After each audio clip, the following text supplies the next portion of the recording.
Today's episode is going to be super quick, truly off the cuff. I did not plan it, which I know is kind of ironic coming from me, who is constantly telling you to plan your content ahead of time. But there's a reason for that ties into this whole episode topic that you'll soon see in just a minute here. I have been talking about how people are hesitant to buy, right? There's a trust recession with AI content, mean girl marketing, AI developed resources, even where when people do buy them, they feel like they're not getting what they paid for and they're super skeptical buying from people in the future.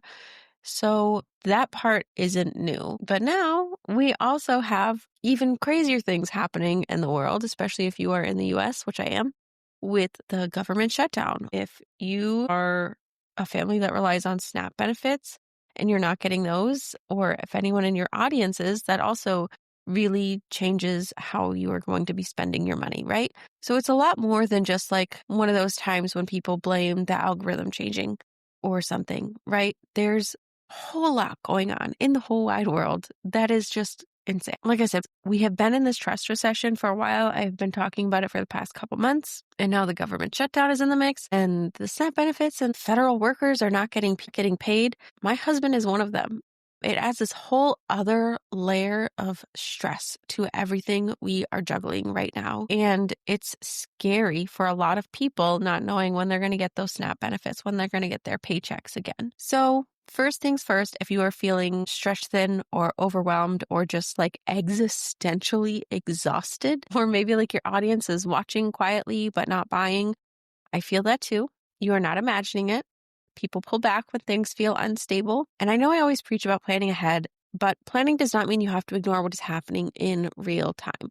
Strategy has to respond to the season that you're in. So today I just want to give you a couple things you can post when you are in a slow season and you really need to have that trust and connection to be able to get the sales to feed your families without putting a ton of pressure on yourself. Okay. So let's keep this so simple. The first post is going to be a storytelling post because we have seen time and time again that human first content works best. And we know that is going to especially work right now because we're all in this era of needing more human connection. So sharing stories is always a valuable way to foster that connection. Maybe it's a customer story. Maybe it's a story about something that's going on in your life that relates to the offer you want to promote. Maybe it's a conversation you had in DMs when you answered someone's question, and it's a question that probably other people are asking to themselves or, Googling. It could be any number of stories, but share a story. Think of one of those things, write a story about it, and hit post. Or record yourself telling it in a reel and hit post. It could be about a mistake you made. It could be about a client you got. It could be about a really big mindset shift a client had from working with you, or a really big win they had from working with you. Maybe something you noticed about something that's going on in your industry lately, something you do like or you don't like. Call it out and talk about it. Just share some kind of story. This builds connection without selling. It applies whether you're selling a product or a service. There's so many ways you could do this. Post number 2 is speak to their hesitation. When they're hesitating to buy something, think about why that is. And if you don't know, you can ask. Think about why they're not buying, what their objections might be, and talk about it. Approach that head on. You don't have to save that for a sales call. You can talk about it in your content. So it's a non-issue when you actually go to promote your offer. You can tie it to your offer. You can tie it to a goal that your offer, the transformation that your offer provides. You can do it in a really calm, grounded kind of way that also offers support within that connection. So it could be a nice, friendly reminder kind of post.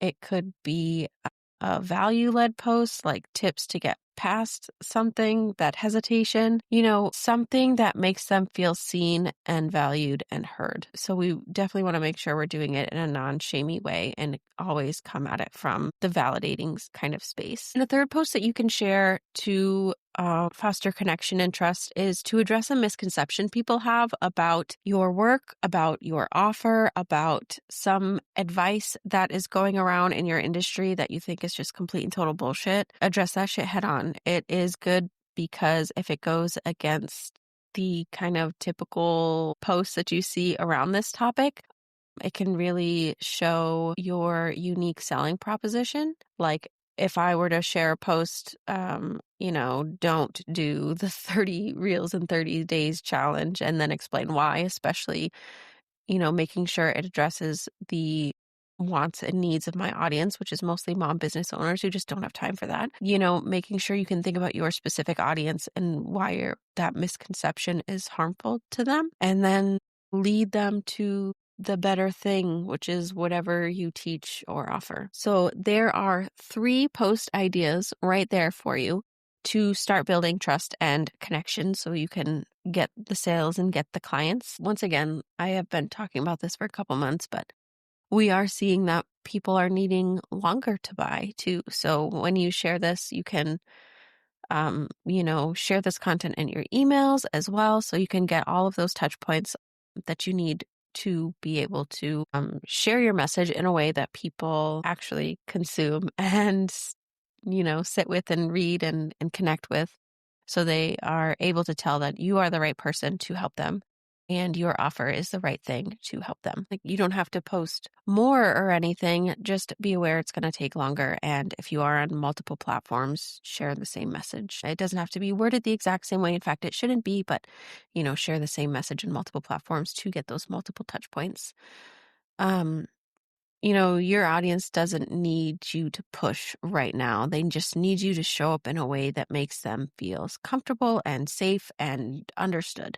If any of these ideas feel helpful or you want more direction for the next couple weeks or months, I actually put something super simple and low cost together to help with that, because I know firsthand how heavy this season is for so many families. And it is called What to Post When People Aren't Buying. It's just kind of a collection of post prompts, not full-on templates. You know how I feel about full-on plug-and-play templates, but post prompts to get you thinking. It is only $17. I wanted to make it very, very accessible so that anyone would be able to use it and start seeing results right away. It uses a short form to pull your audience's real thoughts and experiences, and then it autofills into this sheet that is full of trust building and connection based post prompts that you can use to get content for yourself. If you post 4 or 5 times a week, it makes about 3 months of content. You obviously don't have to do all of these posts in a row.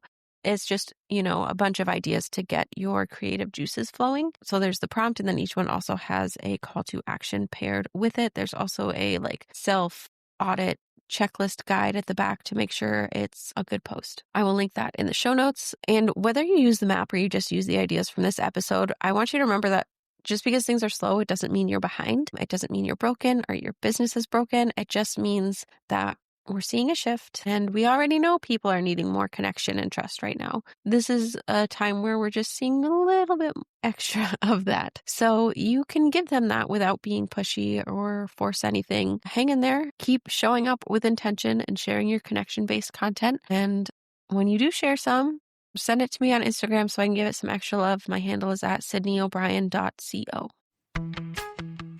That's it for this episode of Mompreneur Mastery. If you're building a business around your life, not the other way around, and you're tired of being told to hustle harder to make sales when you're already hustling at 110%, I hope this gave you a breath of fresh air. And if it did, I would love it if you left a quick review or shared this with another mom entrepreneur who is ready to market with more strategy and way less stress. And if you want to see what a cohesive content map across multiple platforms with strategic messaging looks like, check out the link in the show notes to grab your free copy of the Buyer Journey Content Map. I'll see you next time.